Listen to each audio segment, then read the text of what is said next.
This message comes from NPR sponsor, FX's The Lowdown, starring Ethan Hawke. This new crime drama follows quirky journalist Lee Raybon, whose obsession with the truth always gets him into trouble. FX's The Lowdown, all new, Tuesdays on FX. Stream on Hulu. So, everybody, it's October 1st. And that means it's the very first day in public media's history that NPR and its member stations will operate without federal funding. It's a historic moment, and one that has me reflecting on the incredible honor it is to bring you reporting from an organization that is, and has been for its entire existence, free of corporate influence. Unlike so many other media groups, NPR has, for the past 50 years, remained profit-free, meaning our journalism is not beholden to stakeholders or business interests. Our independence means you and I get to talk freely and openly about what's going on in the world. And we've been able to do that because of your support. That's why we've endured, not because of federal funding, but because of you. And on this historic day, I want to promise you that we will continue to bring you those unfiltered conversations. Because we belong to you, not to corporations or politicians. We belong to the people. Thank you all so much from the bottom of my heart. Now, let's get into it.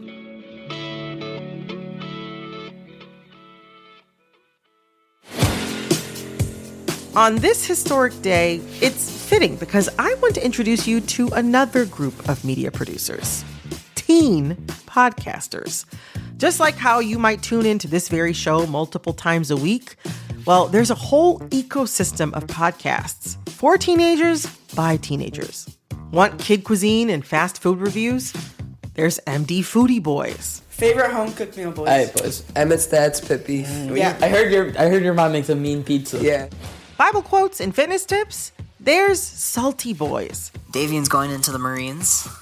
Oh yeah, brothers, that's right. On Sunday. 3 days. If co-ed truth or dare is more your flair, there's the LOL podcast. Who would cheat? Who's most likely to cheat? Who's most likely to cheat? Yes. What type definition? Answer the question. And 3, Cheating in a board game? no, Or cheating just who's in most likely to cheating. cheat? Just in everything. And yes, I know most of you listening are not teenagers, but I am bringing this up today because this media ecosystem is incredibly influential. It's not lost on me that a figure like Charlie Kirk began his political influence as a teenager and built out his political platform by first speaking to young people. 47% of Gen Z are monthly podcast listeners, and 53% of Gen Z podcast listeners every month are boys. That's Jordan Marie Smith, producer for NPR's All Things Considered. And when you break down into the ethnicity of Gen Z monthly podcast listeners, they are overwhelmingly white. The total monthly podcast listeners for ages 13 to 24 age range, 63% white, 15% Black or African American, and even less, 14% Hispanic and Latino. More broadly, it feels like we're going through a major cultural shift. A movement away from children should be seen and not heard towards a media system that believes children should actually have a voice in the public sphere. So you and I are sitting down with Jordan Marie and EJ Dixon, senior writer for The Cut, to figure out what does it all mean for all of us that young people are picking up the microphone, and what is it that they want to say?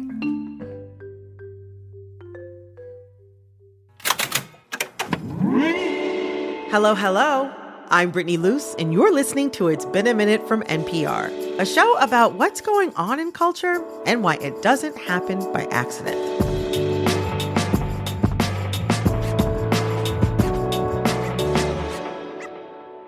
EJ, please talk to me about a little more deeply about who these kids are. You looked into some of the most prominent, boyosphere, childosphere podcasters. I like Boyosphere. I think Boyosphere is good. I'm kind of jealous I didn't coin it myself. The piece was really inspired by this one particular group of boys who have a podcast, and they're called the MD Foodie Boyz, and they really started blowing up. Like MD is in Maryland. Maryland, yes. They're from Harford County, Maryland. Gotcha. And they really started blowing up late last year. And the thing that was really striking to me is how unbelievably mundane it is.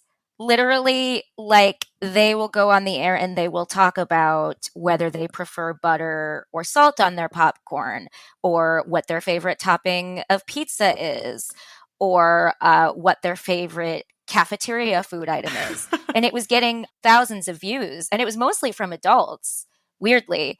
I think that part of the entertainment value was how wholesome it is. You know, like usually when you think of like young adult males having a podcast, you think of the bro space, like the Barstool Sports types. And you think they'd be kind of trying to emulate that kind of Dave Portnoy, Joe Rogan type of thing, as opposed to like having conversations that like are really close to the conversations that I had with my niece. Like, what's your favorite animal? What food do you like to eat? And it's like, yeah, actually, we should be thinking about exactly. this. And the MD Foodie Boyz are staunchly apolitical. You tune in for their thoughts on pizza toppings, and that is what you get. But the thing that I find really interesting about their content is, even though topic-wise they are not influenced, clearly influenced by like Barstool or Theo Von or Rogan or any of those other really popular male-driven podcasts, aesthetically they very much are. Interesting. Yeah, and they told me this, that part of their inspiration for starting this podcast was Dave Portnoy and Barstool. They're big Barstool fans. And I think that really goes to Jordan's point in terms of the demographics and how this breaks down. If the most popular podcasts in America are led by straight white men, and the majority of the Gen Z listeners are boys, like, it makes sense that they would sort of try to fashion themselves after these people. So we have the MD Foodie Boyz, but also I know that there are other kinds of podcasts that young people are making. Jordan Marie, you spoke to me about like the Patriot Kids. Well, they're called GSD Nation. GSD Nation, which stands for... Okay, so the whole thing about GSD Nation, or Get Shit Done Nation, is that this is a little company started by Matt Morstad, who is a founder. He is a grown man. He's the dad of one of the hosts. Is that right? Both of the hosts. Both of the hosts. Oh, so this is like a father-son activity. Okay. This is a father-son activity, yeah. So Matt Morstad is the founder of GSD Nation, and he is the father of Will Morstad and also Max Morstad. And they all have a podcast that in and of itself leans a bit right. It's called the Programming Lions podcast. It's basically like this grown man talking about patriotic, or what people would call, like, I would say pretty right-leaning nationalistic viewpoints, with his two tweens. They are focused very much on culture war topics, like they'll weigh in on pronouns, or the Gulf of Mexico being renamed to the Gulf of America, or Trump's tariffs. I think when I talked to them, they were 11 and 13, if I recall correctly. It's very much not the type of content that you would expect to see 11 and 13-year-old boys talking about. And often they sort of frame it as like a debate, kind of similar, like very clearly inspired by Charlie Kirk's content, actually, where they will recruit teens or tweens who have progressive views, and they'll debate a given topic with these two kids, these two conservative kids. That kind of reminds me of like the jubilee of it all. It's not surprising, I guess, that that these kids would kind of mimic that same kind of content, but I wonder, like, what gap are these youth podcasters actually filling? Well, that's interesting, because according to Edison, 84% of young podcast listeners tune in to dig deeper into topics, but Gen Z listeners to podcasts want to hear specifically unique perspectives that are not covered in other media, and they want to hear it on YouTube. So these Gen Z podcast hosts that are predominantly young and white and men or boys are publishing in a way that reaches those kids first. It reaches that same demographic first. I think what really drew me to this topic is that they are filling a space where they are making their own content for themselves for people like them. By kids. For kids by kids. Interesting. For instance, you have the LOL podcast featuring, let me get this right, Cash, Maverick, Kate, Harper, Kenzie. 5 different kids on the same podcast? Yeah, five teens on one podcast. Okay. But the thing about the LOL podcast is that they are incredibly popular. They are 3 girls, 2 boys, new videos Wednesdays and Saturdays. And they focus on like if you're going to get plastic surgery, or what's the worst thing you've ever done, or more so who's dating who in the group, and fitness and all of these other things. Interesting. Okay, so it's clear that there's an appetite, at least from young people, it seems, for content that feels like it's being aimed at them, but also being made by them. And so I can understand why that would be popular. But I mean, this is not just about like their ability to connect with people their own age. I mean, some of these podcasts are getting like brand deals, like very adult money brand deals, such as like Buffalo Wild Wings partnering with Foodie Boyz and having them try ranch dressing.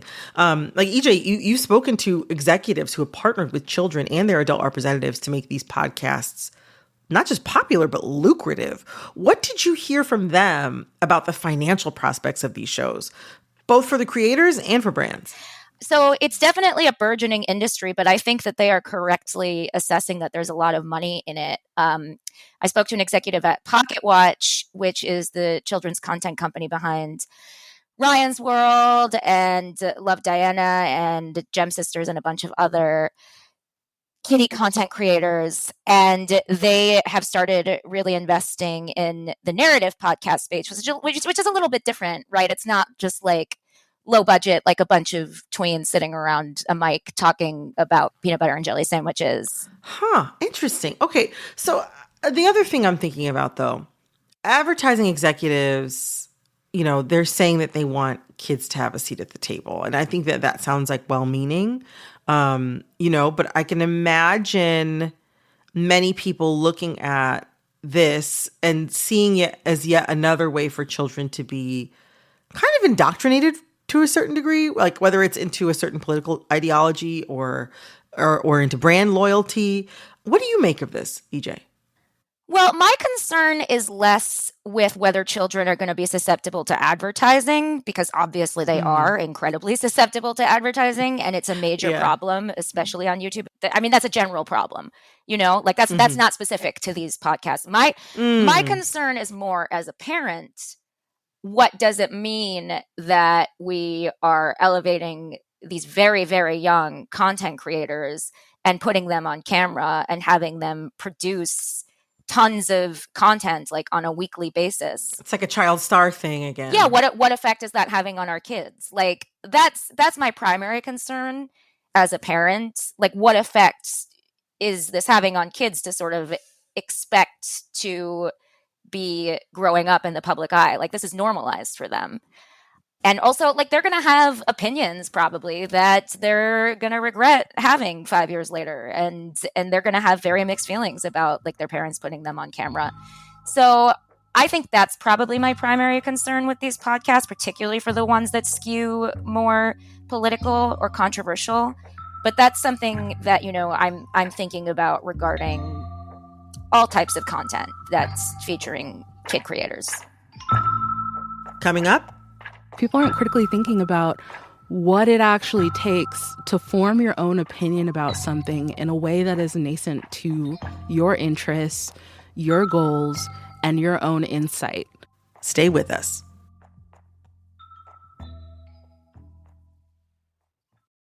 This message comes from Schwab. Everyone has moments when they could have done better, like cutting their own hair or forgetting sunscreen, so now you look like a tomato. Same goes for where you invest. Level up and invest smarter with Schwab. Get market insights, education, and human help when you need it. Learn more at schwab.com. Support for NPR and the following message come from Boll and Branch. Turn your bed into a sanctuary this fall with their buttery, breathable bedding. Enjoy 15% off your first set of sheets at BOLLandbranch.com with code NPR. Exclusions apply. Support for NPR and the following message come from Boll and Branch. Turn your bed into a sanctuary this fall with their buttery, breathable bedding. Enjoy 15% off your first set of sheets at BOLLandbranch.com with code NPR. Exclusions apply.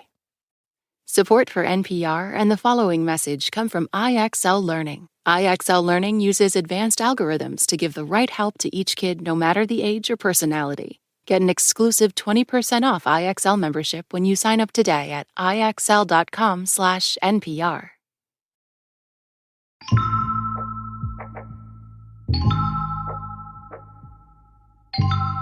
But I wonder, what is motivating children to get into political podcasting?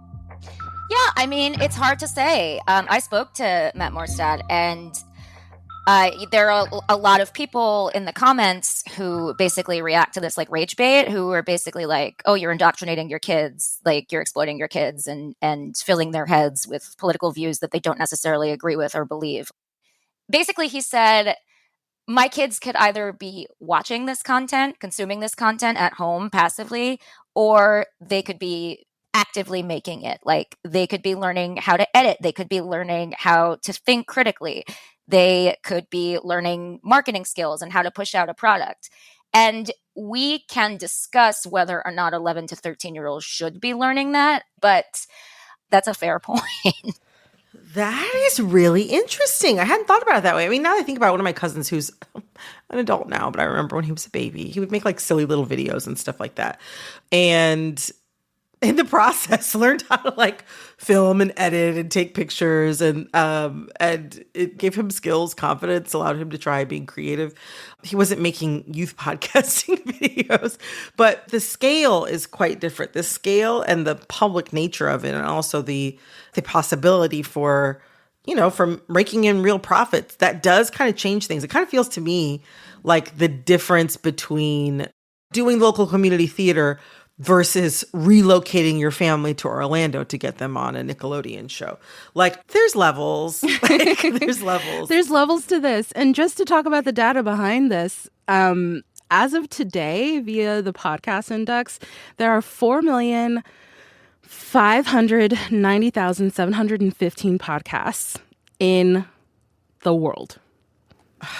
In the world. Okay, that's good. I guess, yeah, okay.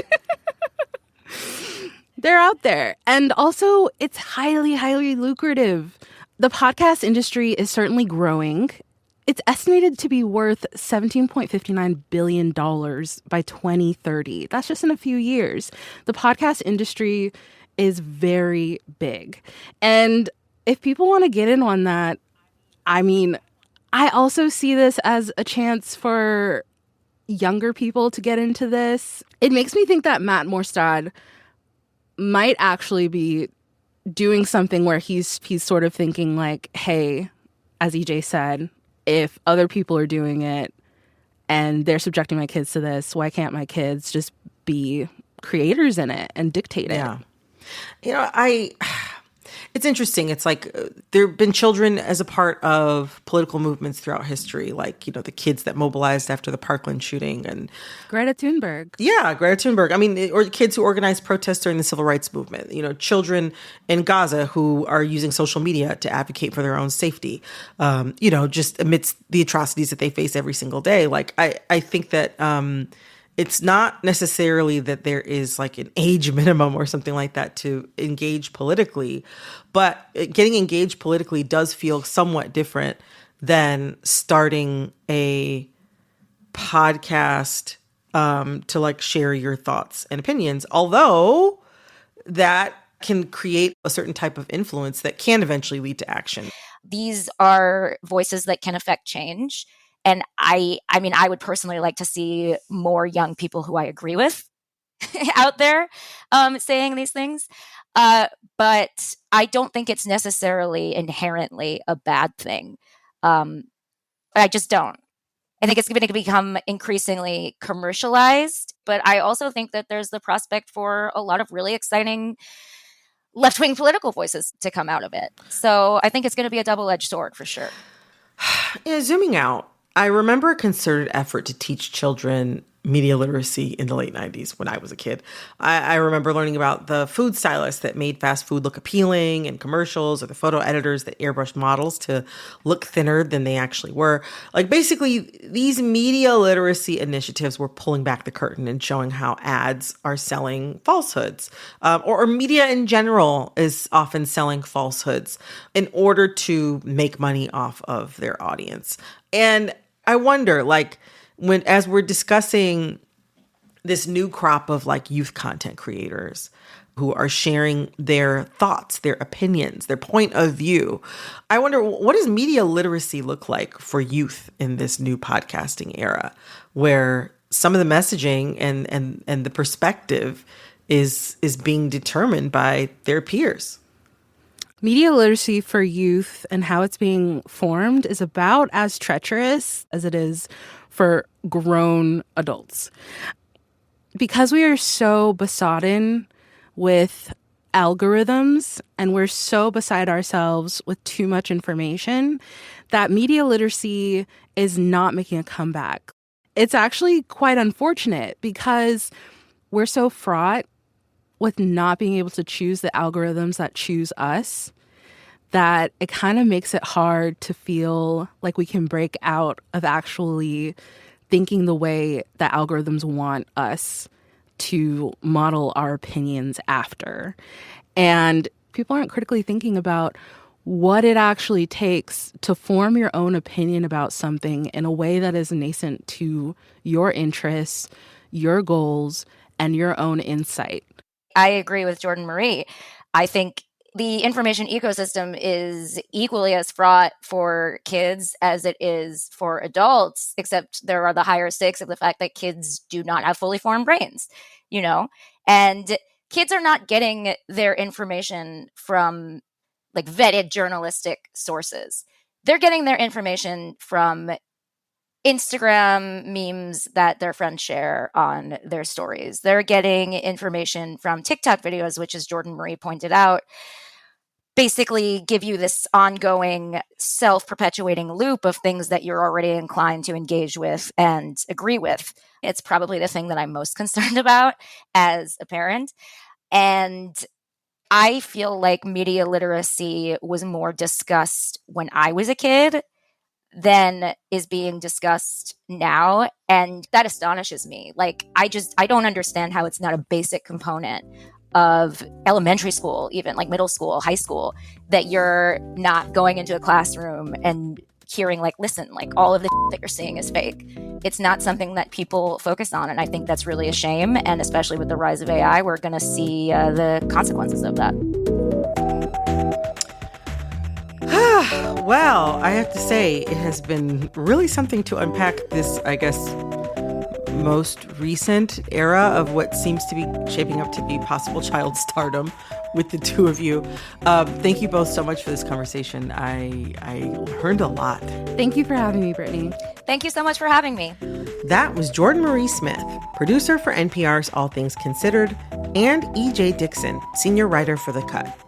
You can read her piece on youth podcasters titled "The Only Men Allowed to Podcast Are Tween Boys" on thecut.com. This episode of It's Been a Minute was produced by Corey Antonio Rose. This episode was edited by Nina Patak. Our supervising producer is Barton Girdwood. Our executive producer is Verilyn Williams. Our VP of programming is Yolanda Sanguini. All right, that's all for this episode of It's Been a Minute from NPR. I'm Brittany Luce. Talk soon.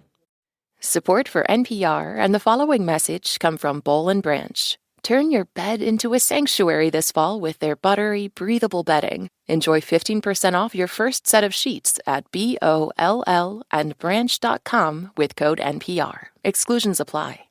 This message comes from Jackson. Let's face it, retirement planning can be confusing. At Jackson, we're working to make retirement clear for everyone, starting with you. Our easy-to-understand resources and user-friendly digital tools help simplify your entire experience. You can have confidence in your retirement with clarity from Jackson. Seek the clarity you deserve at Jackson.com. Jackson is short for Jackson Financial Incorporated, Jackson National Life Insurance Company, Lansing, Michigan, and Jackson National Life Insurance Company of New York, Purchase, New York. Support for NPR and the following message come from Boll & Branch. Turn your bed into a sanctuary this fall with their buttery, breathable bedding. Enjoy 15% off your first set of sheets at BOLL and branch.com with code NPR. Exclusions apply.